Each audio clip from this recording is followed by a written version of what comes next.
The ancient corridors of Ravensholm Castle echoed with the steady footsteps of Sir Marcus Blackwood as he made his evening rounds. The flickering torchlight cast dancing shadows on the stone walls, creating an atmosphere that had remained unchanged for centuries. As the head of the royal guard, Marcus had walked these halls for nearly 2 decades, protecting the royal family of Eldoria with unwavering loyalty. The castle stood majestically on the cliffs overlooking the North Sea, its towers reaching toward the stars like silent sentinels. Within its walls lay centuries of history, countless secrets and treasures that had been passed down through generations of the Eldorian royal family. The current monarch, King Edmund the Wise, ruled with a gentle hand, beloved by his people for his fairness and compassion. On this particular autumn evening, a strange unease had settled over Marcus.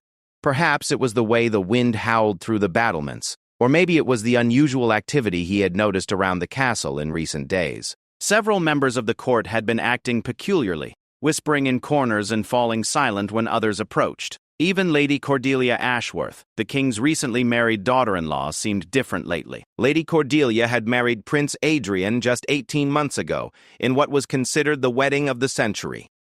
She came from the wealthy Ashworth family, known for their vast estates and considerable influence in the neighboring kingdom of Westmarch. The marriage had been arranged to strengthen political ties between the two realms, but it had also been a love match, much to everyone's delight. However, recent months had brought whispers of discord. Some courtiers spoke in hushed tones about Lady Cordelia's expensive tastes and her apparent dissatisfaction with her allowance. Others mentioned her frequent visits to merchants and jewelers from distant lands. The Queen Mother, Eleanor the Gentle, had passed away just 6 months prior, leaving behind a vast collection of precious jewelry that had been carefully catalogued and secured in the royal vault. As Marcus approached the eastern wing of the castle, where the royal treasury was located, he noticed something unusual. A faint light flickered from beneath the heavy oak door that led to the vault antechamber. This was highly irregular, as access to the treasury was strictly controlled and typically occurred only during daylight hours with proper authorization. Marcus quickened his pace, his hand instinctively moving to the hilt of his sword. Years of military training had taught him to trust his instincts, and something felt terribly wrong. The treasury contained not only gold and silver but also the crown jewels of Eldoria, including the legendary Sapphire of Storms and the Diamond Tears of St. Celeste, both of which had belonged to Queen Mother Eleanor. As he drew closer to the door, Marcus could hear the soft sounds of movement within the chamber. Someone was definitely inside, and they were trying to be quiet about it. The guard posted at this entrance was nowhere to be seen, which sent alarm bells ringing in Marcus's mind. Young Thomas Fairfax was supposed to be stationed here until dawn, and he had never abandoned his post before. Marcus pressed his ear to the door and listened intently. He could make out the gentle clinking of metal against metal, as if someone were handling delicate jewelry. There was also the soft rustle of fabric and what sounded like someone breathing heavily, as if they were nervous or working quickly to complete a task. Taking a deep breath, Marcus gripped the iron handle of the door and turned it slowly. To his surprise, it was unlocked, which was another serious breach of protocol. The treasury was always supposed to be secured with multiple locks, and only the king himself possessed all the keys necessary to gain entry. The door creaked open just enough for Marcus to peer inside. What he saw made his blood run cold. In the dim candlelight, he could clearly see a figure hunched over an ornate wooden chest that he recognized as Queen Mother Eleanor's personal jewelry box. The person was carefully examining various pieces of jewelry, holding them up to the light and placing some items in a small velvet pouch. As Marcus's eyes adjusted to the low light, he realized with shock that the intruder was none other than Lady Cordelia herself. She was dressed in a dark cloak that concealed her usual elaborate court dress, and her golden hair was hidden beneath a hood. In her hands, she held what appeared to be Queen Eleanor's famous emerald and pearl necklace, a piece that had been crafted for the Queen's coronation 50 years earlier. Marcus found himself frozen in place, torn between his duty to protect the royal treasury and his loyalty to the royal family. Lady Cordelia was, after all, a member of the family now, married to Prince Adrian, yet here she was, apparently stealing precious jewelry from the vault in the dead of night. The implications were staggering and could potentially destabilize the entire kingdom if word got out. As he watched, Lady Cordelia carefully wrapped the necklace in silk cloth and placed it in her pouch alongside what appeared to be several rings. Marcus recognized at least two of them as pieces that Queen Eleanor had worn regularly during her lifetime. The ruby ring had been a gift from her late husband, while the sapphire band had been passed down from her own mother. Suddenly, Lady Cordelia looked up toward the door, as if sensing that she was being watched. Marcus quickly pulled back, his heart pounding in his chest. He had to make a decision quickly. Should he confront her immediately, or should he gather more evidence first? The political ramifications of accusing a royal family member of theft were enormous, and he would need to be absolutely certain of his facts before taking any action. Marcus decided to wait and observe a bit longer. Perhaps there was an innocent explanation for Lady Cordelia's presence in the vault. Maybe she had been given permission by the king to retrieve something, although the secrecy and late hour suggested otherwise. He positioned himself where he could continue to watch through the crack in the door while remaining hidden from view. Lady Cordelia continued her work with methodical precision. She seemed to know exactly what she was looking for, suggesting that this was not a random act of opportunity, but rather a carefully planned operation. She selected only the most valuable and portable pieces, ignoring larger items that would be difficult to conceal or transport. As Marcus continued to watch, he noticed that Lady Cordelia was not alone. A shadowy figure emerged from behind one of the larger treasure chests, someone Marcus didn't immediately recognize. The person was dressed as a servant, but their movements were too confident and purposeful for someone of low station. This individual handed Lady Cordelia a larger bag and whispered something in her ear that made her nod grimly. The presence of an accomplice changed everything. This was clearly a coordinated theft, not a momentary lapse in judgment or a family member simply borrowing jewelry. Marcus realized that he was witnessing what could be the crime of the century, one that could shake the very foundations of the monarchy if not handled properly. His mind raced as he considered his options. He could burst in immediately and arrest both thieves, but that would create an enormous scandal. He could follow them to see where they were taking the stolen goods, potentially uncovering a larger conspiracy. Or he could report directly to King Edmund and let the monarch decide how to handle the situation involving his daughter-in-law. As Lady Cordelia and her accomplice prepared to leave, Marcus made his decision. He would follow them and gather as much information as possible before taking action. This approach would give him a better understanding of the scope of the conspiracy and might help him uncover others who were involved in the plot. However, as he stepped back from the door to avoid detection, his boot caught on a loose stone in the corridor floor. The sound echoed through the quiet hallway, and Marcus saw Lady Cordelia's head snap up in alarm. Their eyes met through the crack in the door, and in that moment, both knew that everything had changed forever. The game of cat and mouse was about to begin, and the future of the kingdom of Eldoria hung in the balance. The moment of recognition between Sir Marcus Blackwood and Lady Cordelia Ashworth seemed to stretch into eternity. In the flickering candlelight of the royal vault, two sets of eyes locked across the threshold of duty and betrayal. Marcus could see the color drain from Lady Cordelia's face as she realized her carefully planned operation had been discovered by the one person in the castle she could not hope to deceive or bribe. Lady Cordelia's accomplice, a lean man with weathered features whom Marcus now recognized as Victor Grimsby, a merchant who had been frequenting the castle under the pretense of selling exotic spices, immediately reached for something concealed beneath his cloak. Marcus's military instincts kicked in, and he burst through the door with his sword drawn, knowing that hesitation could prove fatal. "Stop where you are, by order of the crown," Marcus commanded, his voice echoing off the stone walls of the treasury. The authority in his voice was unmistakable, honed by years of commanding soldiers and protecting the royal family. Lady Cordelia dropped the velvet pouch she had been holding, and precious jewelry scattered across the floor like fallen stars. The emerald necklace that had belonged to Queen Mother Eleanor lay among several ornate rings, their gems catching the candlelight and creating a dazzling display that seemed to mock the gravity of the situation. "Sir Marcus," Lady Cordelia began, her voice trembling despite her attempts to maintain composure, "this is not what it appears to be. I can explain everything if you would just—" Silence! Marcus cut her off sharply. You will explain nothing until His Majesty decides your fate. Victor Grimsby, step away from Lady Cordelia and place your hands where I can see them." Victor's hand moved faster toward his concealed weapon, but Marcus was ready. With lightning speed that belied his 43 years, the knight lunged forward and struck Victor's wrist with the flat of his blade. The merchant cried out in pain and dropped a curved dagger that clattered across the stone floor.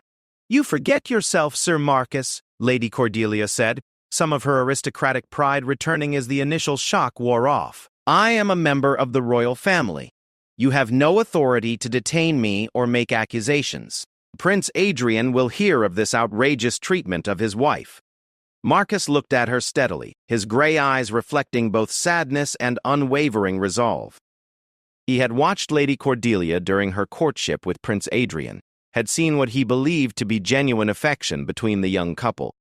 The woman before him now seemed like a stranger wearing a familiar face. "My lady," Marcus replied formally, "my duty is to the crown and to the protection of the realm's treasures.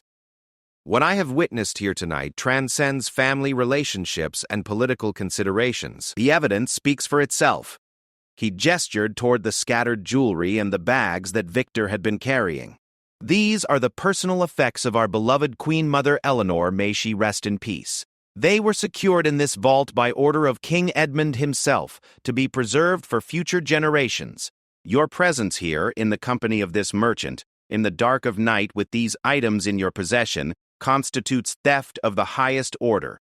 Lady Cordelia's facade began to crumble. The elegant, composed noblewoman who had charmed the court with her wit and beauty was disappearing, replaced by someone desperate and cornered. She glanced around the vault as if looking for an escape route, but Marcus's position blocked the only exit. "You don't understand the pressures I face," she said, her voice breaking slightly. "The Ashworth family's finances are not what they appear to be. We invested everything in merchant ventures that failed when the trade routes to the eastern kingdoms were disrupted by the war. My father owes enormous debts to foreign creditors, and they have threatened to seize our lands if payment is not made soon." Marcus listened to her confession with a mixture of sympathy and disappointment. He had suspected that the Ashworth family's wealth might not be as substantial as they claimed, but he had not imagined they were facing complete financial ruin. "My marriage to Prince Adrian was supposed to solve these problems," Lady Cordelia continued, tears now flowing freely down her cheeks. "But the royal allowance is barely enough to maintain appearances at court, let alone pay off my family's debts. When my creditors learned of Queen Eleanor's death, they saw an opportunity.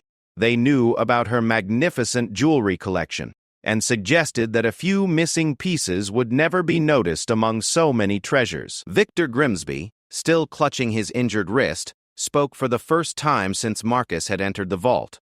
"The lady speaks the truth, Sir Knight. The Ashworth family owes my employers nearly 50,000 gold crowns.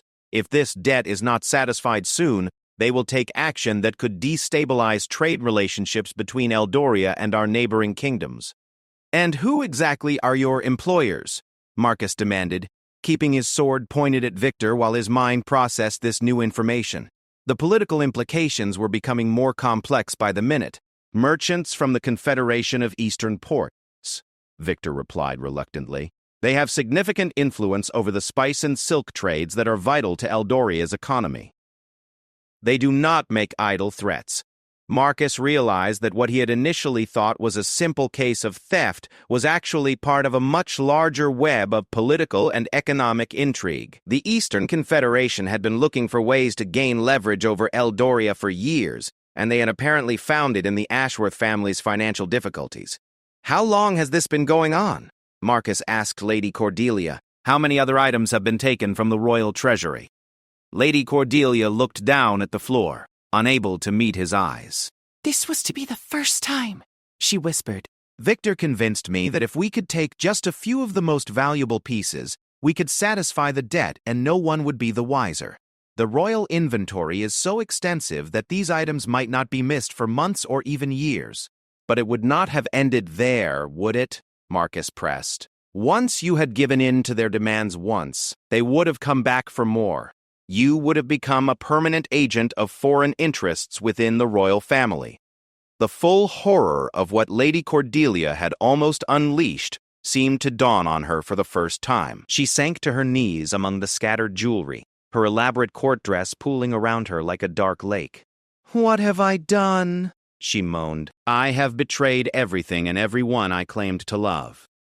Marcus lowered his sword slightly, feeling genuine pity for the woman before him despite the gravity of her crimes. "What you have done, my lady, is made a choice that will have consequences far beyond your personal situation. But it is not too late to make different choices now."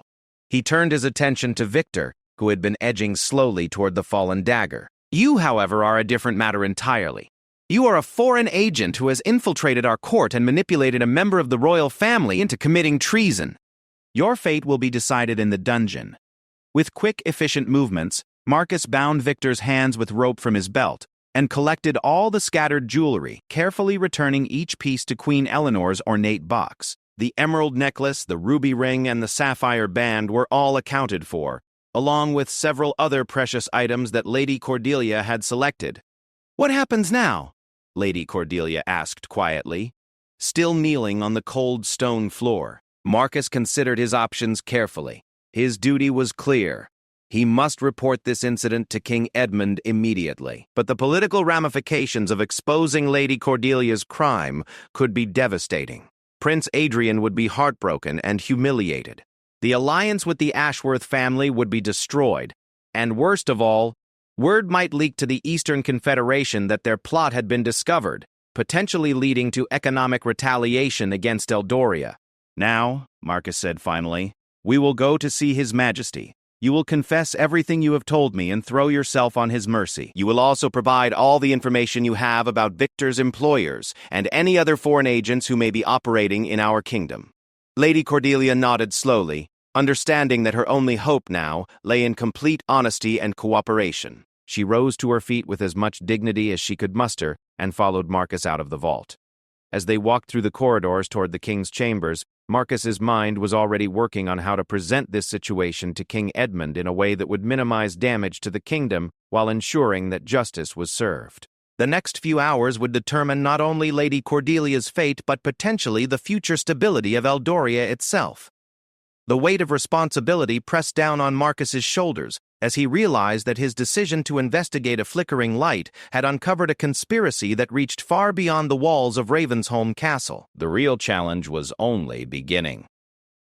The heavy wooden doors to King Edmund's private study creaked open as Sir Marcus Blackwood led Lady Cordelia Ashworth into the chamber where the fate of kingdoms had been decided for centuries. The room was dimly lit by the dying embers in the great stone fireplace, casting long shadows across the ancient tapestries that depicted the glorious history of Eldoria.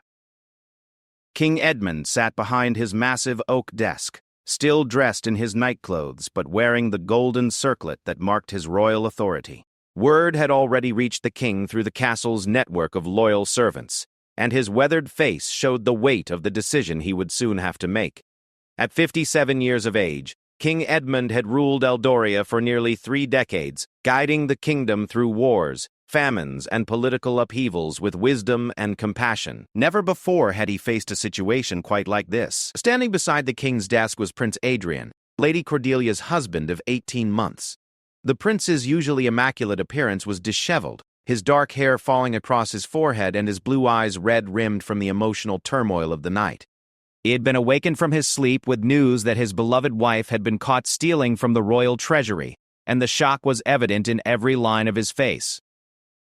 "Your Majesty," Marcus began formally, bowing deeply before his sovereign, "I present Lady Cordelia Ashworth and the foreign agent Victor Grimsby, both caught in the act of removing precious items from the royal vault." King Edmund's penetrating gaze moved from Marcus to Lady Cordelia, who stood with her head bowed, no longer the confident noblewoman who had once charmed his court. The king had always prided himself on his ability to judge character, and Lady Cordelia's betrayal had shaken him more than he cared to admit. "Cordelia," the king said quietly, using her given name rather than her title. "Look at me." Lady Cordelia raised her eyes slowly, and King Edmund saw the mixture of shame, fear, and genuine remorse that warred in her expression.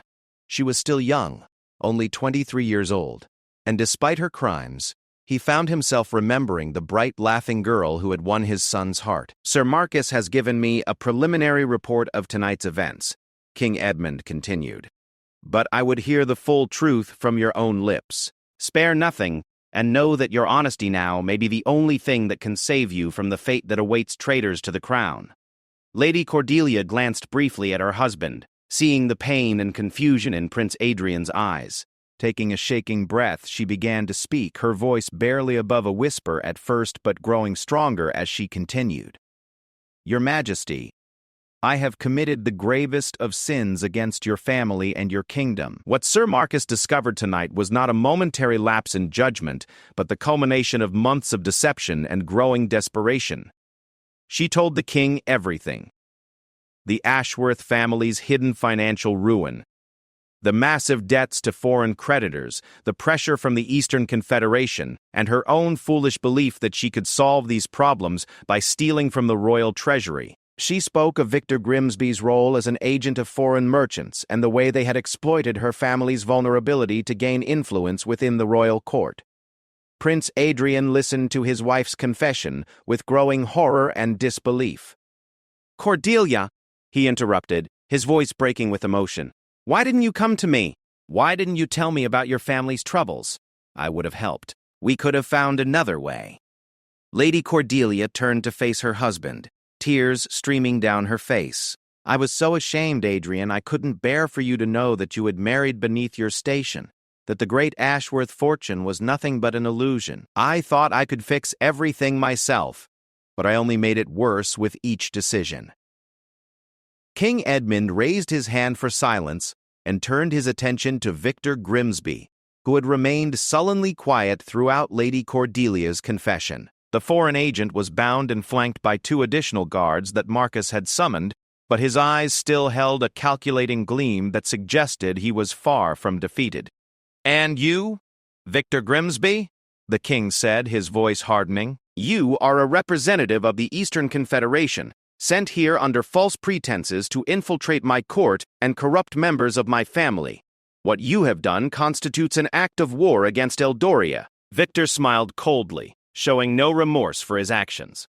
"Your Majesty may call it what you will, but I prefer to think of it as business. The Eastern Confederation has significant investments to protect, and sometimes those investments require creative approaches to debt collection." "Creative approaches?" King Edmund's voice rose with controlled anger.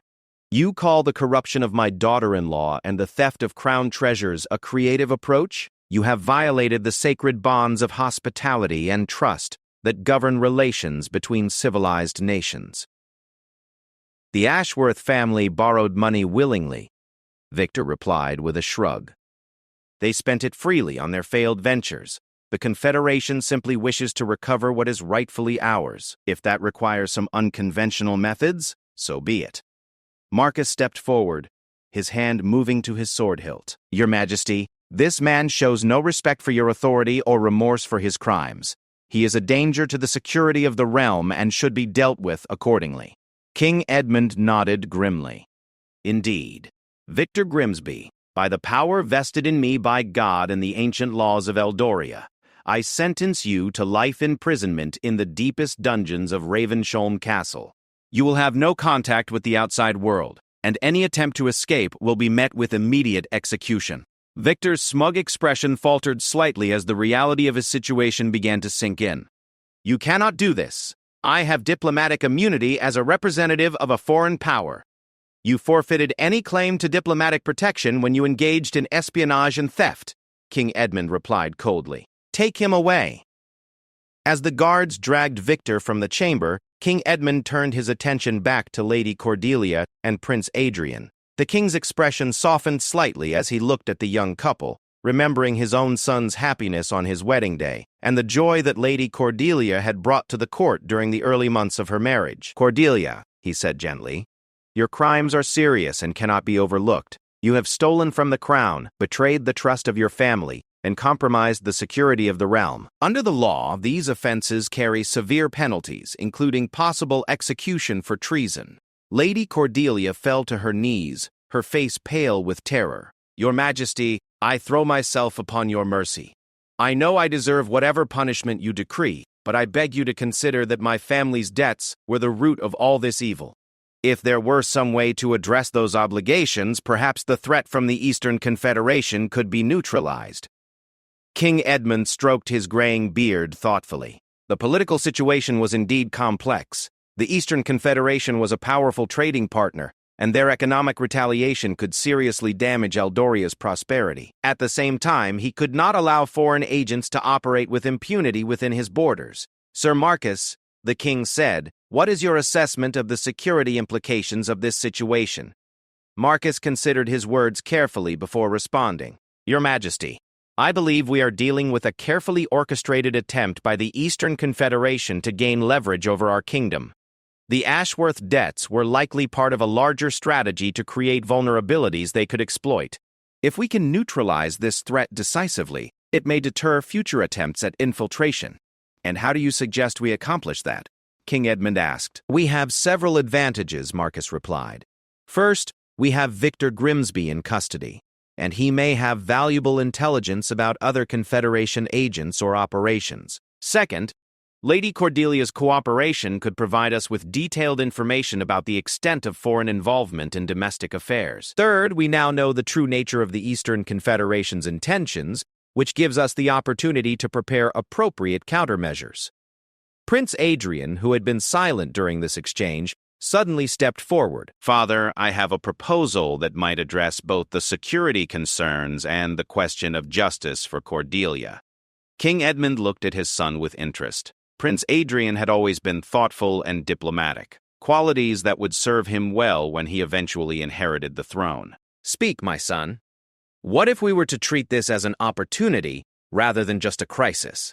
Prince Adrian said, his voice gaining confidence as he developed his idea. The Eastern Confederation has overplayed their hand by resorting to espionage and corruption. We could use this information to expose their methods to other kingdoms and trading partners, potentially isolating them diplomatically.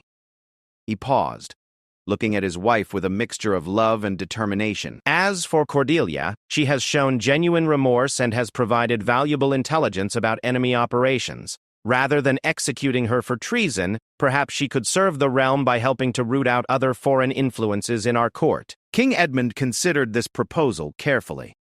It was risky to show mercy to someone who had committed such serious crimes, but there was wisdom in Prince Adrian's suggestion. Lady Cordelia's insider knowledge of the Confederation's methods could be invaluable, and her redemption might serve as a powerful symbol of the kingdom's capacity for forgiveness and justice. Cordelia, the king said finally, you have committed grave crimes against the crown and the realm. However, in recognition of your cooperation and genuine remorse, and in consideration of your husband's plea for mercy, I am prepared to offer you an alternative to the executioner's block. Lady Cordelia looked up with desperate hope in her eyes. You will serve as an agent of the crown, King Edmund continued, working under the direct supervision of Sir Marcus to identify and neutralize foreign threats to our kingdom. You will use your knowledge of the Eastern Confederation's methods and contacts to help protect Eldoria from future infiltration attempts. This service will continue for a period of no less than 5 years, during which time you will be under constant surveillance and your movements will be strictly controlled. Additionally, the king added, the crown will assume responsibility for the Ashworth family's debts to the Eastern Confederation, but these debts will be considered a loan from the royal treasury to be repaid through your family's service to the realm. Your father and brothers will also be required to provide intelligence about any other foreign entanglements they may have encountered. Lady Cordelia bowed her head in acceptance, overwhelmed by the king's unexpected mercy.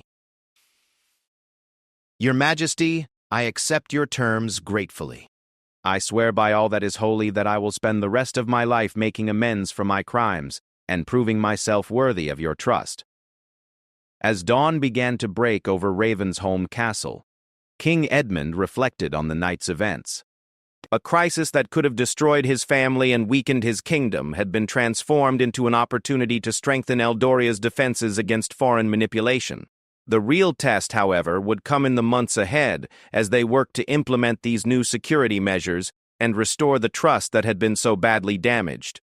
3 weeks had passed since the fateful night when Sir Marcus Blackwood discovered Lady Cordelia Ashworth in the royal vault, and Ravensholm Castle had become a hive of carefully orchestrated activity. Under the king's orders, a secret investigation was underway to uncover the full extent of the Eastern Confederation's infiltration into Eldorian affairs. Lady Cordelia, now working under Marcus's direct supervision, had proven to be an invaluable asset in this endeavor. The castle's east tower had been converted into a secure operations center where Marcus and his team of trusted investigators pored over documents, interrogated suspects, and pieced together the complex web of foreign influence that had been growing within the kingdom for years. Maps covered the walls, marked with red pins indicating suspected agents and blue ones showing confirmed foreign contacts. Lines of colored string connected various locations and individuals, creating a visual representation of the conspiracy that was far more extensive than anyone had initially imagined. Lady Cordelia sat at a wooden table in the center of the room, carefully reviewing a stack of letters that had been confiscated from Victor Grimsby's lodgings. Her transformation over the past 3 weeks had been remarkable. Gone was the desperate, frightened woman who had been caught stealing from the royal treasury. In her place sat a focused and determined investigator, driven by a genuine desire to atone for her crimes and protect the kingdom she had once betrayed. "Marcus," she called softly, looking up from a particularly interesting document. "I think you need to see this." Sir Marcus crossed the room quickly, his military bearing as imposing as ever, despite the long hours and sleepless nights he had endured since taking charge of the investigation. The letter that Lady Cordelia handed him was written in the flowing script of the Eastern Confederation, and as he read it, his expression grew increasingly grim. "This confirms our worst fears," he said quietly. "The Confederation has been planning this operation for at least 3 years. They've been systematically identifying and targeting noble families with financial difficulties, offering them generous loans with impossible terms specifically designed to create leverage." Lady Cordelia nodded, her face pale but resolute. Victor wasn't the only agent they sent. According to this correspondence, there are at least 6 other operatives currently working in various kingdoms throughout the region. Each one has been assigned to a different noble family, all following the same pattern of debt manipulation and eventual coercion.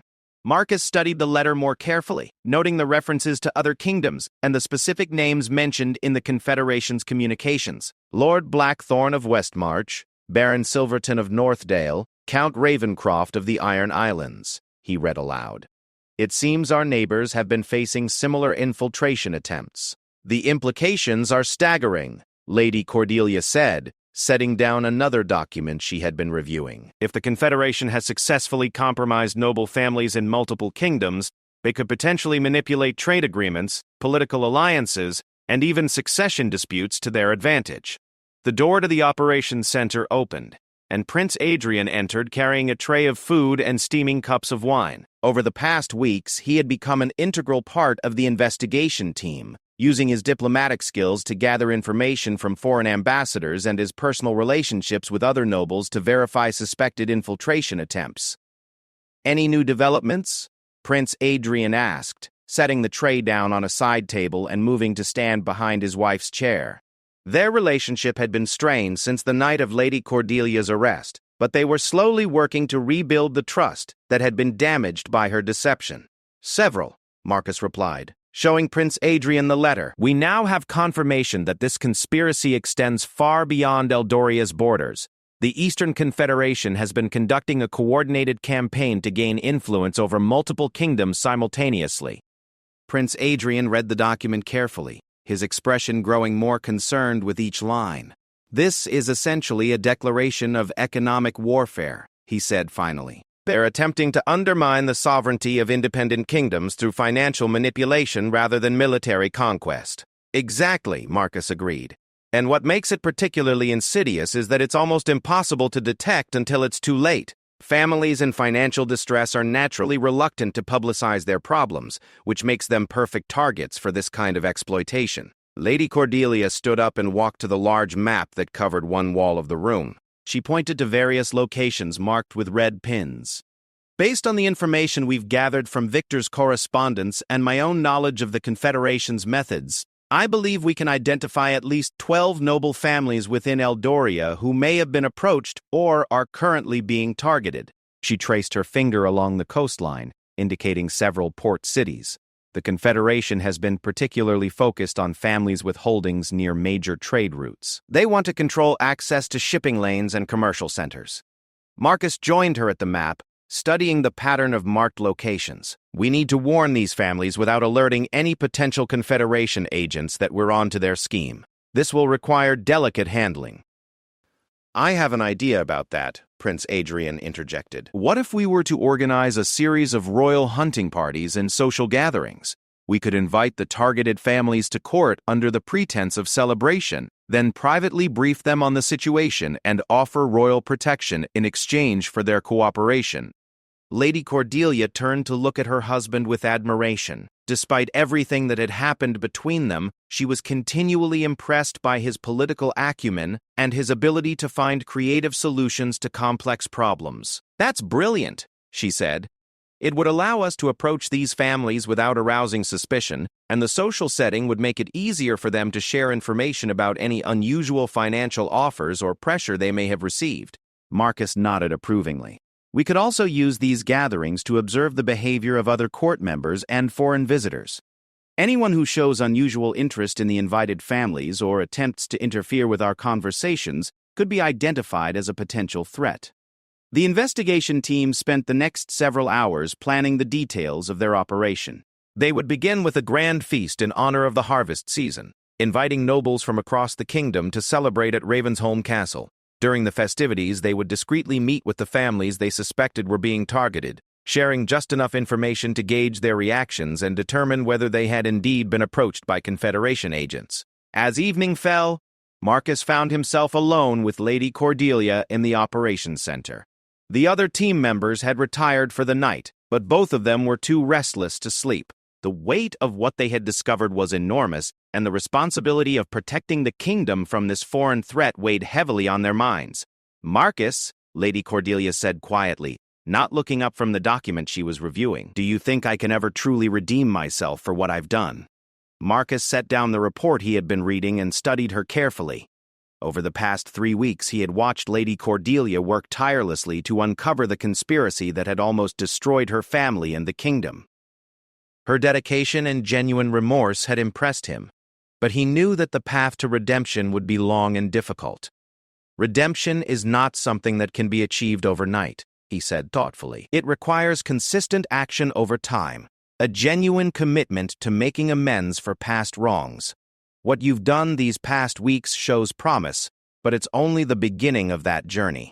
Lady Cordelia finally looked up at him, her eyes reflecting both hope and uncertainty. "I know that I can never undo the damage I caused or erase the trust that I betrayed, but I want to spend the rest of my life trying to make up for it. This investigation, helping to protect the kingdom from foreign manipulation, feels like the most important work I've ever done." "It is important work," Marcus agreed, "and you've proven yourself to be exceptionally skilled at it. Your knowledge of the Confederation's methods and your ability to think like they do has been invaluable to our efforts." They were interrupted by a commotion in the courtyard below. Looking out the window, Marcus saw a group of riders approaching the castle gates under cover of darkness. The lead rider carried a banner that he didn't recognize, and something about their urgent pace suggested that this was not a routine diplomatic visit. "Stay here," Marcus instructed Lady Cordelia as he grabbed his sword and headed for the door. "And lock this room behind me. If something has gone wrong with our investigation, we can't afford to lose the intelligence we've gathered." As Marcus hurried down the stone steps toward the main courtyard, he could hear the sound of horses' hooves and urgent voices calling for an audience with King Edmund. Whatever news these midnight visitors brought, it was clear that the situation was about to become even more complicated. The leader of the group dismounted and approached the guards at the main gate. Marcus could now see that the man wore the colors of Westmarch, the neighboring kingdom where Lady Cordelia's family had their ancestral lands. The rider's clothes were travel-stained and his horse was lathered with sweat, indicating that he had ridden hard through the night to reach Ravensholm Castle. "I bring urgent news from King Harold of Westmarch," the messenger announced in a voice hoarse from shouting over the wind during his desperate ride. Lord Blackthorn has been found dead in his chambers, and evidence suggests he was murdered. Before his death, he managed to send word that he had uncovered a conspiracy involving foreign agents operating within our borders. Marcus felt his blood run cold as he realized the implications of this news. Lord Blackthorn was one of the names mentioned in Victor Grimsby's correspondence, identified as another target of the Eastern Confederation's debt manipulation scheme. If he had been murdered for discovering or attempting to expose the conspiracy, it meant that the stakes were far higher than they had imagined. The Confederation was apparently willing to resort to assassination to protect their operations, which meant that everyone involved in the investigation was now in mortal danger. The game of political and economic manipulation had just become deadly serious. The Great Hall of Ravensholm Castle had never hosted a more crucial gathering in its 800-year history. Representatives from 6 kingdoms sat around King Edmund's massive round table, their faces grim as they discussed the revelation that would reshape the political landscape of the entire region. The news of Lord Blackthorn's assassination had prompted an immediate response from neighboring monarchs, all of whom had discovered similar infiltration attempts within their own borders. Sir Marcus Blackwood stood before the assembled dignitaries, presenting the evidence that he and Lady Cordelia had painstakingly gathered over the past month. Maps, documents, and detailed reports covered every surface of the hall, creating a comprehensive picture of the Eastern Confederation's systematic attempt to destabilize the Western kingdoms through economic manipulation and political corruption. "Your Majesties," Marcus began, his voice carrying the authority of a man who had uncovered one of the greatest conspiracies of the age. "What we face is not merely a series of isolated criminal acts, but a coordinated campaign of economic warfare designed to undermine our sovereignty and place our kingdoms under foreign influence." King Harold of Westmarch, a tall, silver-haired man whose grief over Lord Blackthorn's death was evident in every line of his face, leaned forward in his chair. "Sir, Marcus, you say you have identified specific agents operating within our borders. How can we be certain that your intelligence is accurate?" Lady Cordelia, who had been standing quietly beside Marcus throughout the presentation, stepped forward.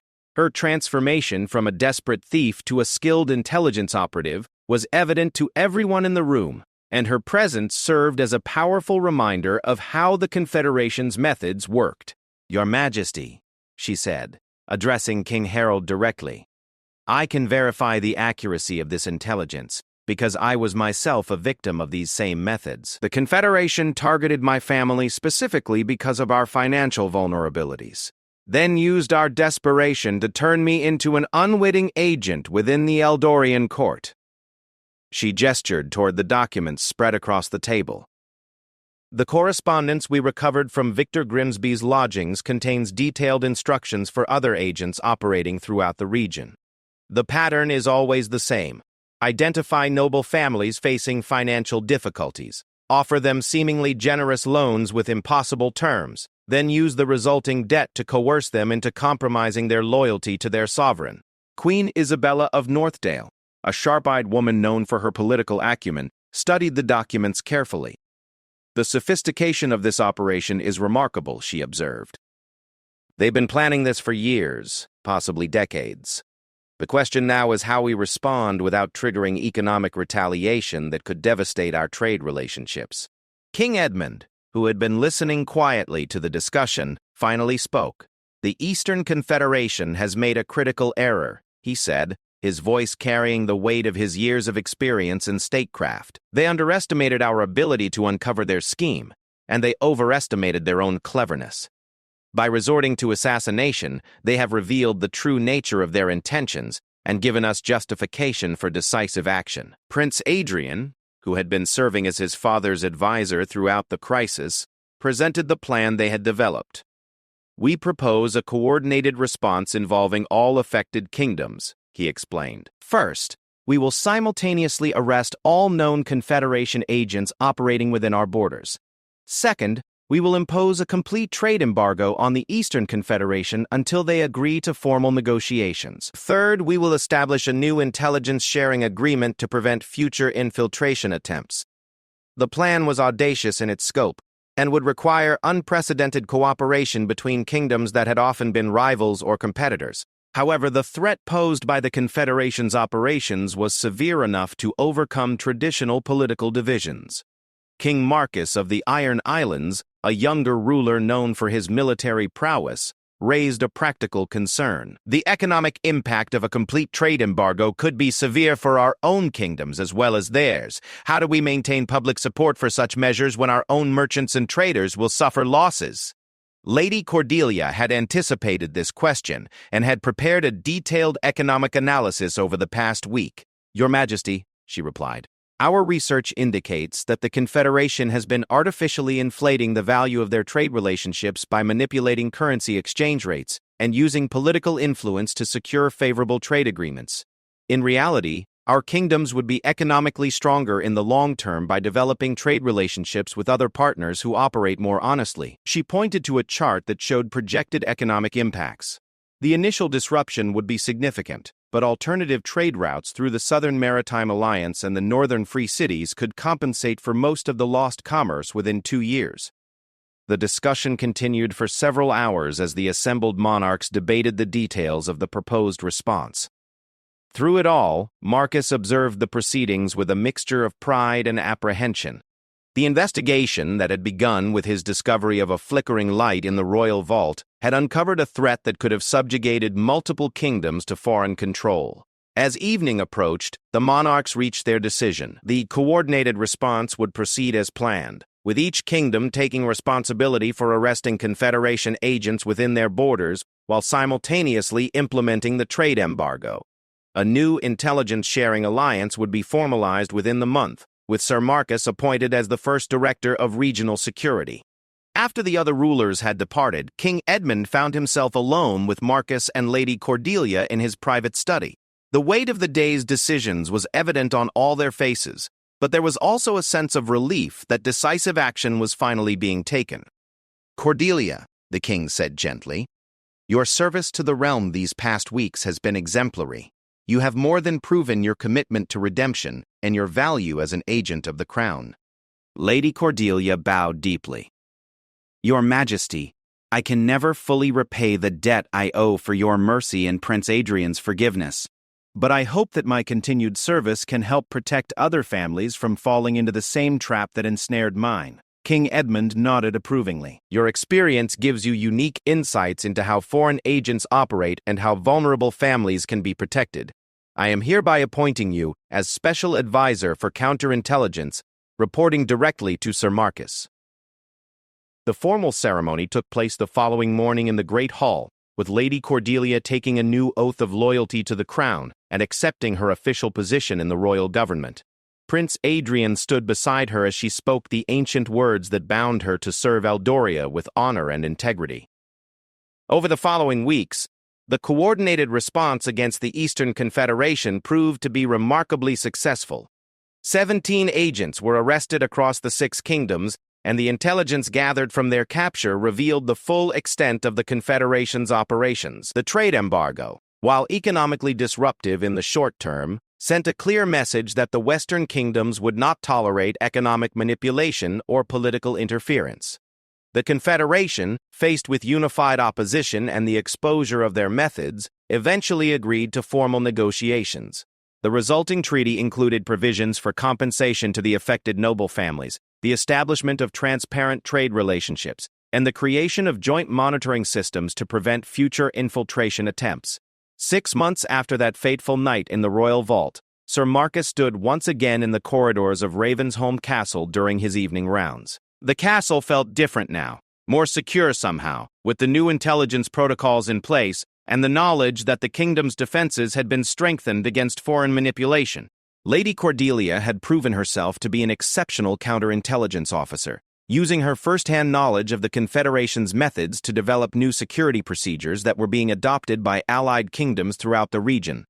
Her marriage to Prince Adrian had not only survived the crisis, but had grown stronger through their shared work in protecting the realm. As Marcus completed his rounds and prepared to retire for the evening, he reflected on the series of events that had begun with his simple decision to investigate an unusual light. That one moment of vigilance had prevented what could have been the gradual subjugation of multiple kingdoms to foreign control. The threat from the Eastern Confederation had been neutralized, but Marcus knew that new challenges would inevitably arise. The price of freedom and sovereignty was eternal vigilance, and he was grateful that Eldoria now had better tools and stronger alliances to face whatever dangers might emerge in the future. In her private chambers, Lady Cordelia worked late into the night, reviewing intelligence reports and preparing briefings for the next day's Security Council meeting. The young woman who had once been willing to steal from her own family to solve financial problems had become one of the kingdom's most valuable protectors. As she finally set aside her work and prepared for bed, she looked out her window at the moonlit countryside beyond the castle walls. Somewhere out there, other families might be facing the same kinds of financial pressures and moral temptations that had once led her astray. Thanks to the intelligence network they had established, however, those families would now have protection and support rather than falling victim to foreign manipulation.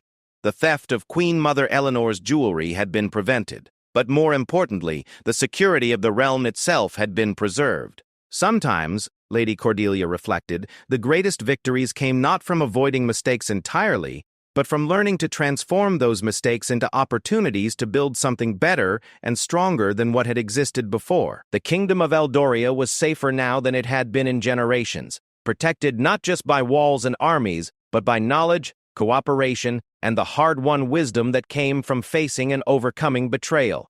The final gambit had been played, and justice had prevailed.